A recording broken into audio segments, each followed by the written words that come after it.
Halo, assalamualaikum. Selamat pagi anak-anak Mistika semuanya. Oke, hari ini Mistika akan menjelaskan pelajaran IPS ya. Harap kalian menyimak video Mistika dari rumah dengan keadaan yang semangat ya, punya motivasi belajar yang tinggi ya. Oke, di pelajaran IPS hari ini kita akan memasuki bab baru, yaitu bab 4 ya nak ya, dimana bab 4 ini sudah bab terakhir di semester ini, jadi pastikan kalian belajar sungguh-sungguh ya. Nah, di bab 4 ini kita di KD 3.4 ya, mengidentifikasi faktor-faktor penting penyebab penjajahan bangsa Indonesia dan upaya Indonesia dalam mempertahankan kedaulatannya. Nah, adapun tujuan dari pembelajaran hari ini adalah menjelaskan perjuangan para pendahulu pada masa penjajahan bangsa Eropa hingga Jepang. Oke. Nah, di bab 4 ini silakan buka buku halaman 109. Sudah dibuka 109. Nah, hari ini di pelajaran IPS ini akan ada banyak kita membahas tentang penjajahan ya. Nah, juga ada tokoh-tokoh nanti. Nah, itu kita akan bahas satu-satu. Yang pertama kita akan bahas bagian A, yaitu penyebab terjadinya penjajah di Indonesia. Nah, di masa lalu Indonesia ini pernah dikuasai oleh bangsa asing ya nak ya. Bangsa yang pernah menjajah Indonesia yaitu ada bangsa Portugis, Spanyol, Inggris, ada bangsa Belanda dan juga Jepang. Penjajah ini biasanya ya datang untuk menguasai wilayah Indonesia.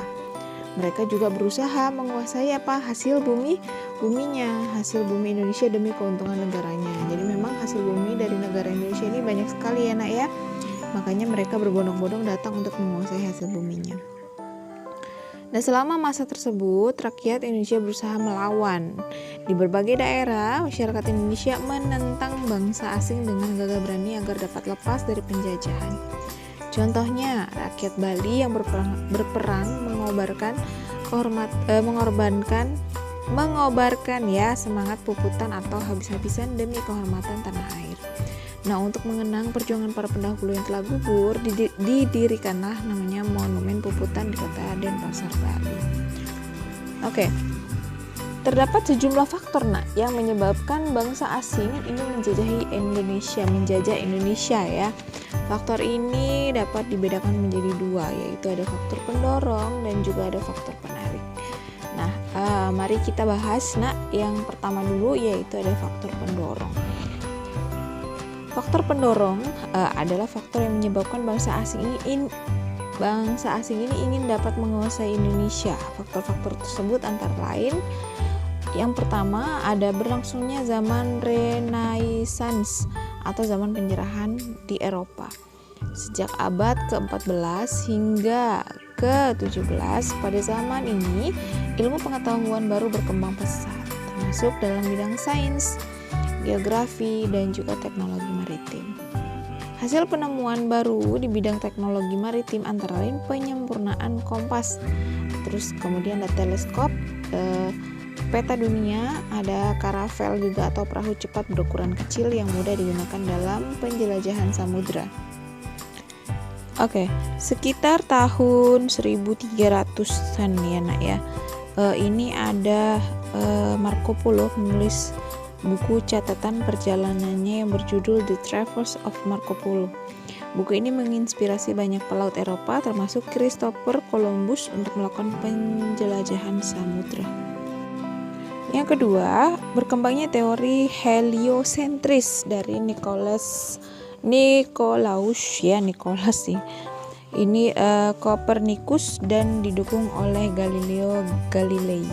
Teori heliosentris menyatakan bahwa bumi berbentuk bulat ya, seperti bola. Nah, bangsa Eropa lantas berlomba-lomba melakukan penjelajahan samudra untuk membuktikan kebenaran teori ini.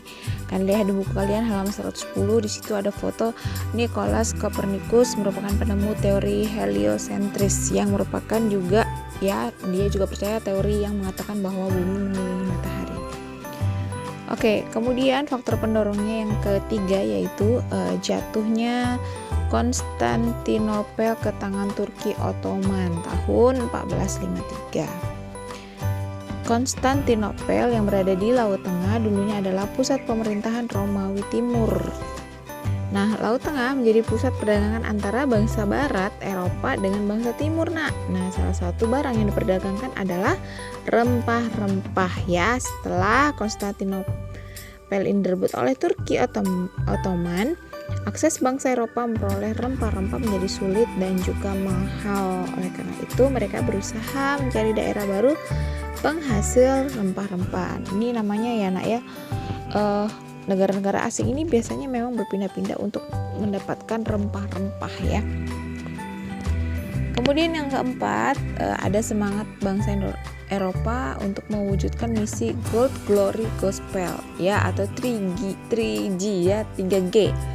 Gold berarti emas, artinya ambisi untuk mencari kekayaan bagi bangsa Eropa di dunia baru.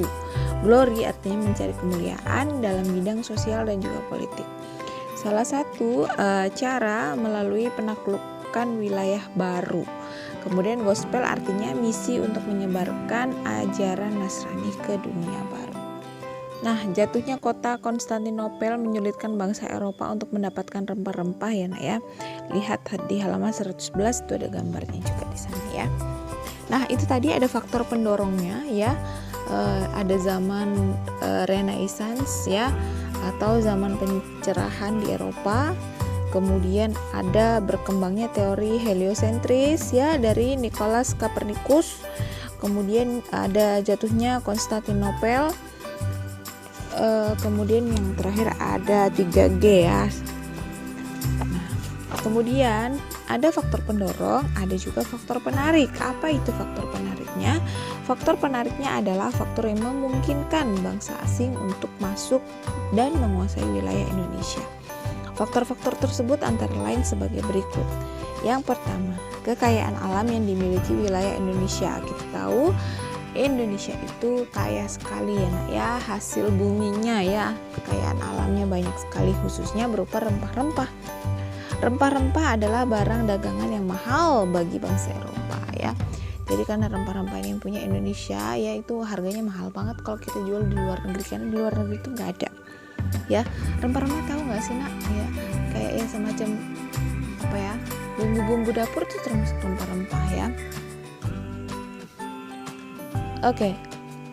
Tidaklah mengherankan begitu menemukan sumber rempah-rempah di Indonesia, bangsa Eropa akan menjadikan wilayah negara kita sebagai tujuan penaklukannya. Misalnya nih di Bintan nih, ini rempah-rempahnya misalnya apa ya, contoh, oh dia punya banyak kunyit gitu ya, kebun kunyit misalnya kayak gitu kan, itu nanti wah banyak nih gitu kan, ada kebun lengkuas misalnya kayak gitu, wah banyak nih rempah-rempahnya nih, bisa nih kita jadikan daerah wilayah jajahannya dia, biar itu jadi miliknya dia gitu. Nah itu sistemnya seperti itu nak ya. Kemudian kayak misalnya lada, cengkeh, pala, jahe, kayu manis adalah jenis rempah-rempah yang menarik minat bangsa Eropa ya. Ada fotonya nak di halaman 111 ya.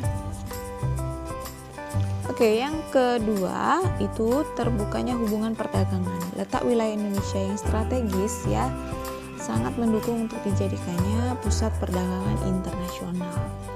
Kebanyakan ya rakyat dan kerajaan di Nusantara ini juga bersifat ramah dan menyambut baik kedatangan bangsa asing.